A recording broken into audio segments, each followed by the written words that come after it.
Peter, 5 minutes. Less, I hope. The knife at the throat was not used. And that is the point of the story. Why else is it told?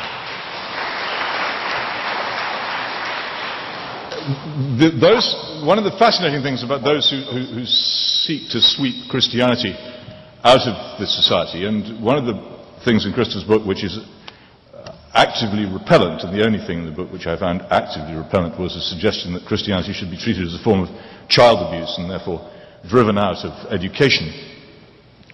One of the things these people do not seem to realize is that if you were to abolish it, it would not be replaced by a blank space. It is important to realize what it replaced. That the argument about that sacrifice was an argument about getting rid of human sacrifice and child sacrifice, then common. That what we are dealing with here is an immensely powerful force in human emotion, which existed before Christianity, and which Christianity sought and seeks to divert elsewhere. You have to give people hope when they have done things whose remembrance is grievous and whose burden is intolerable. It has to be done. And what other hope can be offered than some kind of sacrifice? The arguments, the very complex arguments about that atonement, are all to do with the discovery, as I said earlier, the attempt that we make in our feeble way to discover what it is that we are intended to do. But to mock them as if they were a matter of a man sticking a knife towards his son's throat with the idea that this was a recommended action in the manual of life is not really a misunderstanding, it's falsehood.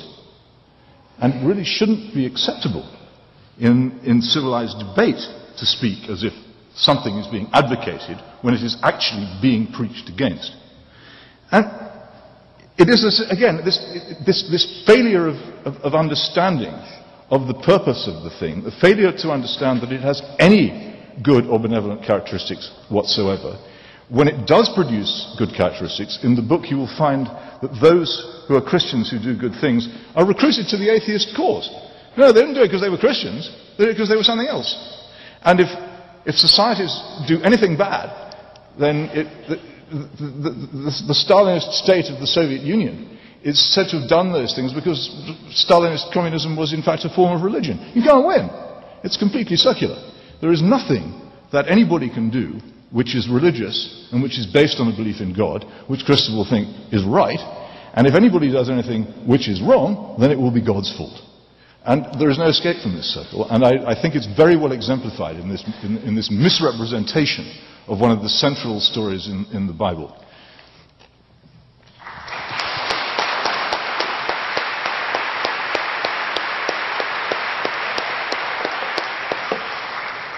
Well, my fellow sheep-like Americans, is it not the case that in the matter of the Eid, the Muslim sacrifice, or in the matter of the Abrahamic sacrifice of Isaac, that the first test the father must pass is to show his God that he's at least willing to do it, that his submission can be taken for granted even to this extent? Is there anyone here who does not think that that is the grandeur of the story, as well as what I would describe as the horrible sadomasochistic submission? Only then, only when he's shown, yes, I will do it, that's how much I love Big Brother, only then is he released from the obligation. This is the torturing. This is even worse than the book of Job. It's even worse than the toying by the dictator of the fate and emotions of one of his effortlessly made creatures. Anyone who loves this loves to be a slave. Now, on the point of morality, my brother has written very well in England and indeed elsewhere about the awful nihilism and relativism that has poisoned so much of our social and national and collective life. And I have more agreement with him on this than perhaps he understands, but to say that this is to be equated with atheism is simply to misunderstand what nihilism and relativism mean. And that's very... I think I can make this point relatively simply. Someone who says that do what you will must be the whole of the law, that's supposedly what Satanists say at their ceremonies. By the way, Satanists are not atheists by definition. Their satanic majesties are not non-entities. Is giving themselves permission to act entirely as they might wish, at their own pleasure.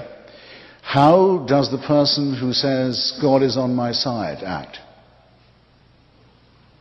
I don't demand an answer from you, I simply demand you think about my question.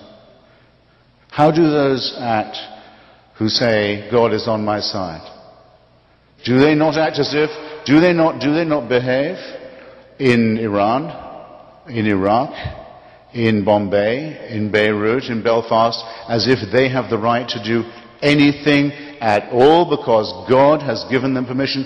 Yes, they do. You don't get rid of nihilism.